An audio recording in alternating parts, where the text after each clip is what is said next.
Hello everyone! Today we are going to be talking about personal space as part of our weekly activity demo. For those of you that don't know me, my name is Dr. Tracy Scapestra and I am the co-founder and CEO of Embodied Learnings. So let's get started.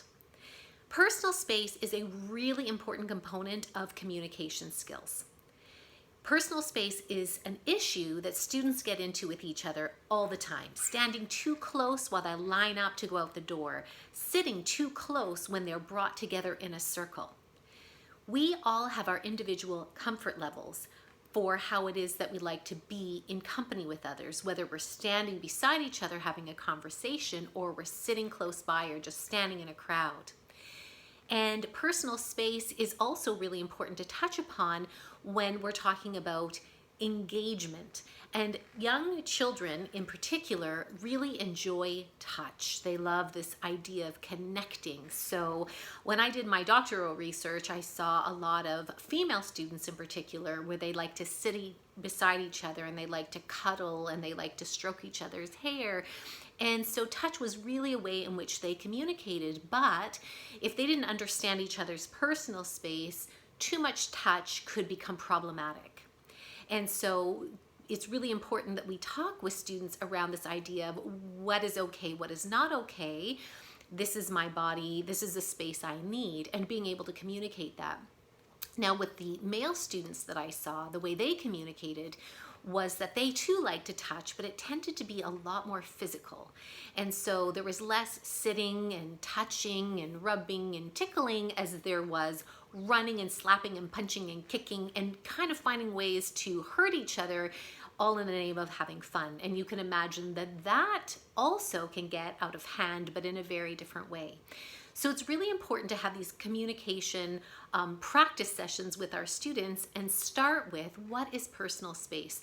Not all students have a sense of their spatial awareness, even adults don't. You might know an adult that walks into doors or trips over things on the floor. They just don't notice them there.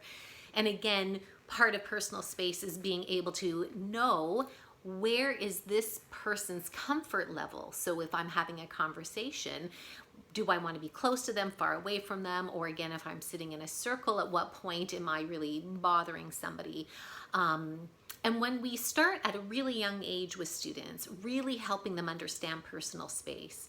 And this is my space, this is your space, this is what makes me comfortable, which may not be the same for you, and I have to respect your personal space. Then we can move to the next level in terms of talking about consent. And using language that's age appropriate about how do you know when somebody's uncomfortable and what words can they say. And then of course as students get older, that conversation can move into something even more serious, which is around, how it is that we have the awareness when somebody is really crossing a line, when touch is inappropriate, when we feel unsafe. So I really like to start with personal space because it is low risk. And it's also just really important to our children's lived experiences, in the classroom. And then of course that extends to all areas of their life. So this is what you can do to start, is I recommend that you put all of your students into partners and you create 2 lines. So you want to have one line of students, let's just say that line is here, and the other line of students is here, and that the partners are across from each other. Because what you're going to do is you're going to move one line of students towards their partner. So I'm going to show you. You're my partner, and I'm going to move all the way back. So imagine that I am really far away from you. So here I am, and I'm going to be the line that moves. So I'm going to move towards you. You're just sitting there watching me come closer. So I'm going to start walking. So imagine I have lots of other people with me and we all have a partner. And now we get to walk. So we walk towards our partner and we just keep walking. Now it's our partner's responsibility to let us know when we are close enough. Now, if I keep going and I keep going, you might think, wow, this is really uncomfortable. And it is for me too. But you might say, stop, that's the perfect spot. And so then we talk about it. And so now you say that I just knew right there, that was enough space for me. And then I would say, actually, this is even a little too close. I actually would have stopped here. Or this actually wasn't close enough and I would have stopped here. And then you can say, oh, that's interesting how we have a different level of comfort in our personal space. And then you can do it the other way around, where I would stay in one spot and you as my partner would walk towards me, and then I would tell you where I feel discomfort. The other thing is that you can talk with your students about, how did you know? Like, how did you know when you wanted your partner to stop? I knew because I could feel it. Our body is our greatest guide. We often feel the cues in our bodies before we can articulate sort of what it is that we are thinking or articulate that feeling. You can ask your students, so what did your body tell you? So it might have been that feeling of, oh, my chest started to get a little bit tight, or I just started to feel a little anxious. I could just feel like that's enough, stay back. So what are those feelings in the body that let you know? I would also recommend you do it where your partner is behind you. So I could stand and my partner could walk close, and I could just let my body tell me when it feels like enough, because you know that if somebody's behind you, you feel it. There's a point where you go, it's too close. Even if they're not touching you, there's an energy between you where you know that you need more space. And then you can also do it where you have people on either side of you.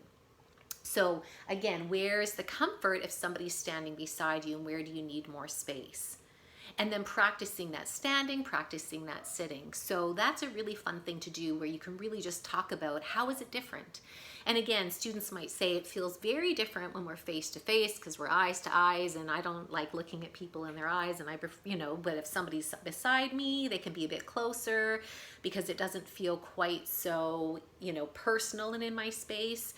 Maybe the back feels different because it feels like they're right on me and they could grab me, right? So explore it. What is that personal space? And then have fun with different things like, we're going to go for a walk outside, and I want everyone to find a place where they feel really comfortable and they're really in their personal space. And can we move along and maintain that?